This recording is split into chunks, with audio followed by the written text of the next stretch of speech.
उसमें हम देखते हैं उसमें गैप क्या है, उस गैप को हम ढूंढते हैं, उसके बाद हम टॉपिक को सेलेक्ट करते हैं।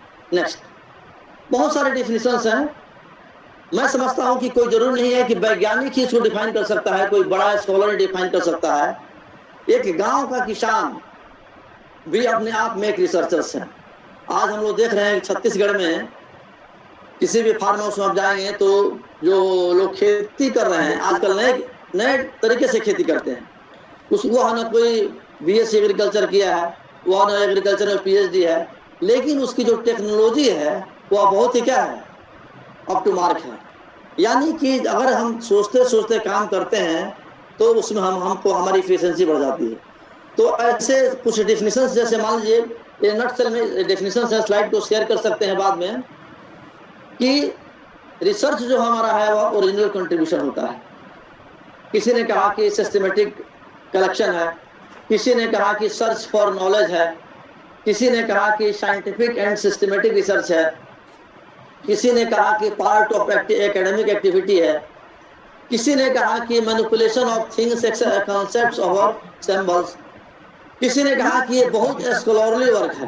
अब हम जितने भी रिसर्चर्स हैं, हमारे जो पॉइंट्स हैं इसमें फिट हो जाएंगे कि हम क्या चाहते हैं। किसी ने कहा कि क्रिएटिव वर्क है, किसी ने कहा कि साइंटिफिक अप्रोच है, किसी ने कहा कि रिसर्च जो है वह सिस्टमेटिक इमेजिनेशन है, इन्वेस्टिगेशन है, किसी ने कहा कि यह जो है एस्टेब्लिश करता है facts and rich new conclusions के बीच में, किसी ने कहा कि ये कलेक्शन ऑफ मेथड्स है, किसी ने कहा कि ये केयरफुल कंसिडरेशन ऑफ स्टडी, किसी ने कहा कि डिलीजेंट सर्च है। इस तरह से ये 16 डेफिनेशंस हमने इसको सर्च किया है। लेकिन हम नटसेल में कह सकते हैं कि रिसर्च जो है वह सिस्टमेटिक, प्रोग्रेसिव और कुछ न्यूनेस, जिसमें कि कुछ न्यूनेस हो हम समाज को दे सकते हैं। दूसरी बात कि रिसर्च जो है यह 4P से बहुत रिलेटेड है। आपको हमेशा देखना है कि मेरा जो रिसर्च हो रहा है, मेरा जो टॉपिक है, उसे 4P का क्या रोल है। आपका जो टॉपिक है वह लोगों से जुड़ा होगा। आप अपने आप को जज कीजिए, क्या मेरा यह टॉपिक लोगों से जुड़ा है, क्या मेरा यह टॉपिक समस्याओं से जुड़ा है, क्या यह किसी कार्यक्रम के लायक है। और आप जब वर्क करते हैं तो यह एक आगे चल करके हमारे प्रदेश के लिए, देश के लिए, विश्व के लिए क्या ये एग्जाम्पल होगा। इस तरह से जब हम 4P का एनालिसिस करेंगे तो उस टॉपिक के बारे में हमको गंभीरता होगी। टाइप्स ऑफ रिसर्च, अभी ये हमने 25 रिसर्च की यहाँ पर चर्चा की है, लेकिन ये भी इनफाइनाइट हो सकते हैं। The sky is the limit. हम एक सेंटेंस में जानते हैं कि हमारा जो रिसर्च है वह या तो थ्योरेटिकल होगा या लेबोरेटरी वर्क होगा। लेकिन जैसे कि मान लीजिए कि अब हिस्टोरिकल रिसर्च है, डिसीजन ओरिएंटेड है, मिक्स रिसर्च है, क्लिनिकल रिसर्च है, फंडामेंटल रिसर्च है, बेसिक रिसर्च है। हर रिसर्च के बीच में एक स्पेशलाइजेशन है कि आपका रिसर्च जो है किस, अभी आपने देखा इसमें लिखा हुआ है मेटा रिसर्च। जो समाज में घटनाएं घटित हो रही है, जैसा कि अभी हमारे पहले के जो व्याख्यान दे रहे थे आदरणीय सर ने बताया कि अभी कोविड-19 में जो महामारी आई है, तो महामारी के बाद क्या होगा, सर बता रहे थे। तो अब महामारी के बाद भी रिसर्च का क्या स्वरूप होगा, हम किस दिशा में सोचेंगे, किस टॉपिक पर सोचेंगे, ये बहुत उद्देश्यपूर्ण है। जैसे एक एग्जाम्पल बता रहा हूँ कि हम लोग इसको हमने महसूस किया है। कभी आपने सुना होगा, जैसे कि हम एक मेटा रिसर्च की बात यहाँ कर रहे हैं जो ब्लू से प्रिंटेड है। एक बार कुछ साल पहले हल्ला हुआ कि गणेश भगवान दूध पी रहे हैं। पूरे दिल्ली में, पूरे गांव प्रदेशों में हल्ला हो गया, गणेश जी दूध पी रहे हैं, और लोगों ने गणेश भगवान को दूध पिलाना शुरू किया। तो कहने का मतलब कि अगर हम भक्ति भाव और एक चम्मच अगर हम दूध लेकर जा रहे हैं और इतनी भीड़ है कि हो सकता है कि उस भीड़ में दूध गिर भी जाए, फिर हम चम्मच को देखते हैं तो लगता है कि दूध भगवान पी लिए। या सरफेस टेंशन के कारण क्या हुआ, वह हमारा जो सरफेस टेंशन, पृष्ठ तनाव के कारण वह एब्जॉर्प्शन हो गया। यानी कि जो बातें ना हमारे धरती पर है ना आकाश में है, बीच में है। इस तरह के भी रिसर्च है। मेटा रिसर्च, जैसे मान लीजिए अभी कोविड-19 में को लोग कह रहे हैं कि एक कोई वैक्सीन आ गई है, इसका उपयोग ऐसा इस्तेमाल, इसका निदान आ गया है, तो क्या है जो कि हवा में भी हम अभी बात कर रहे हैं। तो उस तरह के रिसर्च को हम बोलते हैं मेटा रिसर्च। फिर है जैसे कि एक्सप्लोरेटरी रिसर्च है, क्वांटिटेटिव रिसर्च है, क्वालिटेटिव रिसर्च है, अप्लाइड रिसर्च है, प्योर रिसर्च है। ये सारे जो टाइप्स हैं रिसर्च हैं, प्रॉब्लम ओरिएंटेड हैं, इंटरडिसिप्लिनरी है। अभी देखिए नेशनल एजुकेशन पॉलिसी में इंटरडिसिप्लिनरी और मल्टीडिसिप्लिनरी रिसर्च का प्रोविजन आया है, ये बहुत अच्छी बात है। इस तरह से हमारे टाइप्स ऑफ हमारे रिसर्च हैं। नेक्स्ट, एक अलग किताबों की दुनिया में जो रिसर्च हमारे हैं, जो रिसर्च के मेन कैटेगरी हैं, वो हमारा एप्लीकेशन पार्ट है, ऑब्जेक्टिव पार्ट है, टाइप्स ऑफ इंफॉर्मेशन है, प्योर रिसर्च है, डिस्क्रिप्टिव रिसर्च है।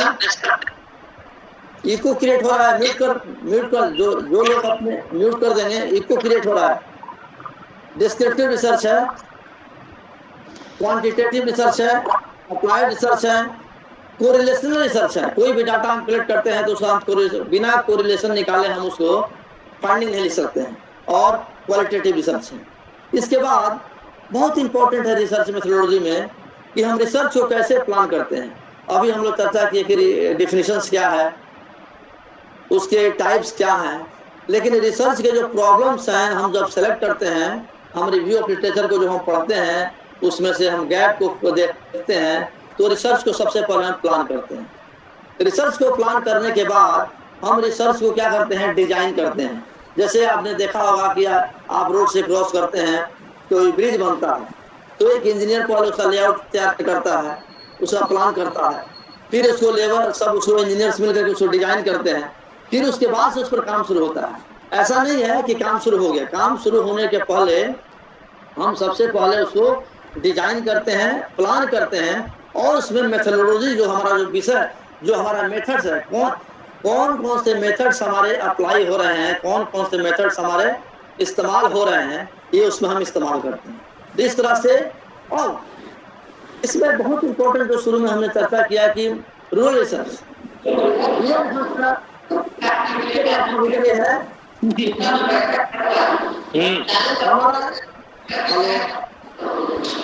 हेलो उमेश जी, आवाज आ रही है? हाँ जी, आ रही है सर। हाँ, म्यूट कर देंगे क्योंकि इको बीच में आ रहा है।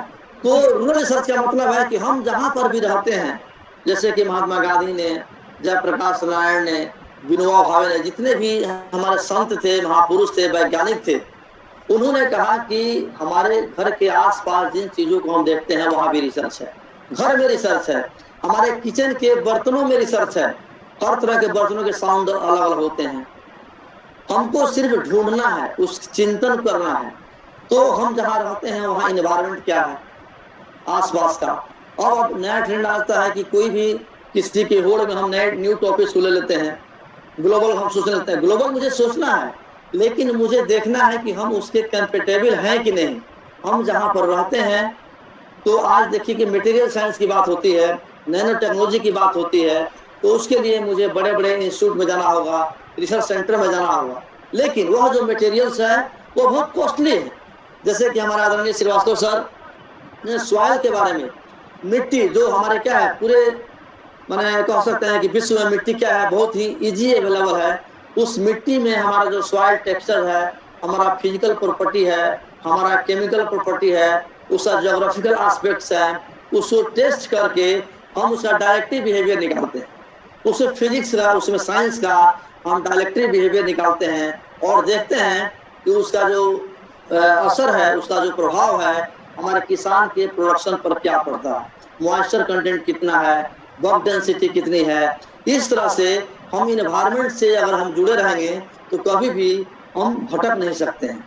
दूसरी बात सराउंडिंग भी जस्ट लाइक वैसा ही है। उसके बाद सबसे बड़ी बात है कि हम देखें कि हमारे प्रॉब्लम्स क्या हैं। प्रॉब्लम कैसे देखेंगे?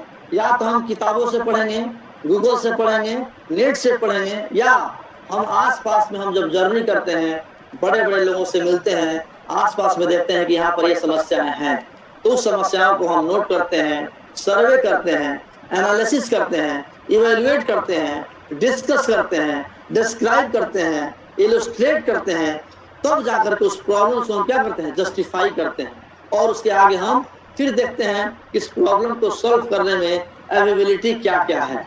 तो इस तरह से हमारे जो रूरल रिसर्च है, हम युवाओं को, अपने साथियों को हम कहना चाहेंगे कि चाहे कोई फील्ड हो, सोशोलॉजी हो, साइकोलॉजी हो, हिस्ट्री हो, लिंग्विस्टिक हो, साइंस एंड टेक्नोलॉजी हो, किसी भी जो आपका रूरल सेक्टर है, अपने आसपास की समस्याओं से हम जुड़ें और उसको चिंतन करें।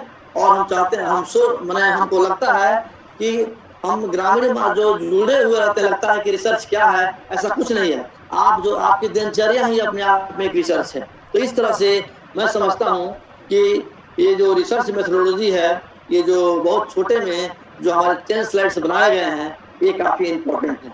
दूसरी बात कि इसका सिग्निफिकेंस क्या है, लास्ट स्लाइड है। आपको ये भी महसूस करना है कि मैं जो रिसर्च कर रहा हूँ, या मैं रिसर्च करने जा रहा हूँ, या मेरा जो एक्सपेक्टेड आउटकम्स होगा, मेरा जो ऑब्जेक्टिव्स होगा, मेरा जो रैशनल ऑब्जेक्टिव है। आप बार बार सोचते हैं कि what is the reason behind this. इस रिसर्च करने के पीछे हमको सोचना है। अक्सर क्या होता है कि अपने बुजुर्गों से, गाइड से हम सोचते हैं कि हमारे मन की बात कोई दूसरा नहीं सोच सकता है, मैं खुद सोच सकता हूँ कि मैंने एक टॉपिक क्यों लिया, what is the reason behind this. आपने एक टॉपिक क्यों लिया, रैशनल ऑफ स्टडी क्यों है, और इसका महत्व क्या है, ये खुद हम मुझे समझना पड़ेगा। और अपने ऑब्जेक्टिव्स को, जो आपका एक्सपेक्टेड आउटकम्स होगा, उससे हम मैच करते हैं, वह जाकर के होता है रिसर्च। इसके बाद हम रिव्यू ऑफ लिटरेचर्स को हम पढ़ते हैं।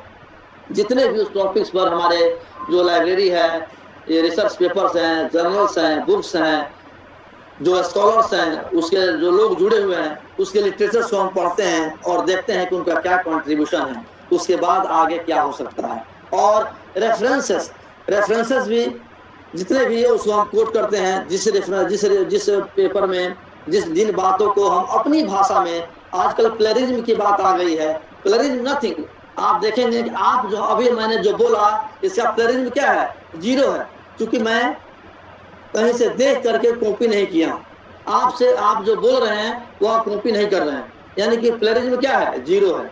लेकिन आजकल रिसर्च के दौर में, जिसको कि रिसर्च एथिक्स के बारे में भी आजकल पढ़ाया भी जा रहा है, कि हम किसी के जो क्या कंटेंट है उसको एज इट इज हम कॉपी नहीं करें, उनके विचारों को हम पढ़ें, उसके पेपर्स को हम पढ़ें, और उसके बाद अपनी भाषा में लिखें कि वह क्या कहना चाहते हैं, उन्होंने क्या पाया है और उनका कंट्रीब्यूशन क्या है। इस तरह से